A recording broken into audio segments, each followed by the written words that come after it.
দাদা, এই রইলো তোমার জিনিস। আমার কাজ শেষ হয়ে গেছে, এখন আমি আসছি। আমাকে শীঘ্রই পৌঁছাতে হবে। জগা নিশ্চয়ই আমার অপেক্ষা করছে। আমার স্ত্রীর শরীর খুব খারাপ।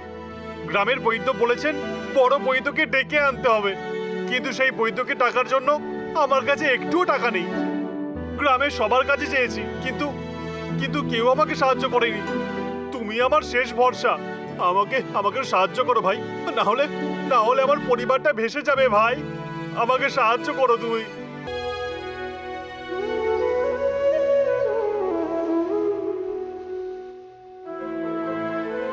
বাবা, শেষ পর্যন্ত তুমি তোমার প্রিয় গাই বাবলাকেও বিক্রি করে দিলে?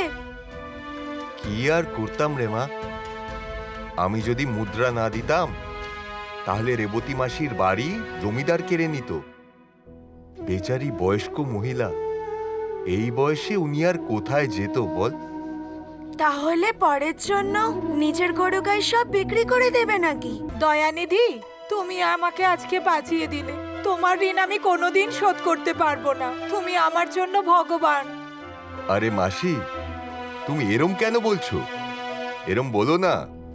দেওয়ার আর নেওয়ার লোক তো একজনই, যিনি ওপরে বসে আছেন।